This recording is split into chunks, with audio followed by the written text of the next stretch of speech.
UzAgroStar Holding kompaniyasi tashkil etiladi.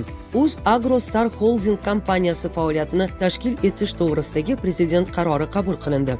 Qarorga ko'ra, UzAgroStar Holding kompaniyasi mas'uliyati cheklangan jamiyat shaklida tashkil etiladi. Tashqi va ichki bozorlarda talab yuqori bo'lgan qishloq xo'jaligi mahsulotlari kesimida bazaviy va qamrab olinadigan tumanlarni belgilash va ushbu hududlardagi mahallalarda mahsulot yetishtirishning ixtisoslashuvini chuqurlashtirish bo'yicha holding kompaniya muassisligida ixtisoslashgan kompaniyalar tashkil etiladi. Bunda bazaviy tumanlar ixtisoslashgan kompaniyalarning asosiy faoliyati uchun markaz bo'lib hisoblanadi.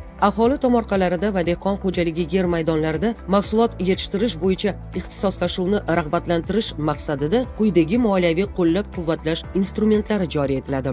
Uzum ko'chatini shpalerga o'tkazish har bir shpaler uchun 15 ming so'mgacha subsidiya beriladi. Tomorqadagi bog'larni yangilash uchun in vitro ko'chat sotib olish xarajatining 50% qoplab beriladi. 2025-yilda meva-sabzavot mahsulotlari yetishtirish va ularning xaridi uchun ajratiladigan imtiyozli kreditlarga 1 trillion so'm yo'naltiriladi. 2025-yil 1-martgacha UzX Agro elektron savdo platformasida aholi tomorqalari va dehqon xo'jaliklari yer maydonlarida yetishtirilgan mahsulotlarni to'g'ridan-to'g'ri tashqi bozorlarga sotish imkoniyati yaratiladi. 2025-yilda Asaka, Kitob, Baxmal, Qatirchi va Farg'ona tumanlarida, 2026-yilda esa qishloq xo'jaligiga ixtisoslashgan yana kamida 5 ta tumanda kichik logistika markazlari, shu jumladan sig'imi 100 tonnadan kam bo'lmagan muzlatkichli sig'imlar, urug'lik, ko'chat, kimyoviy vositalar va mineral o'g'itlarni tarqatish markazlari barpo etiladi. Tomorqa va uzoq muddatli ijaraga berilgan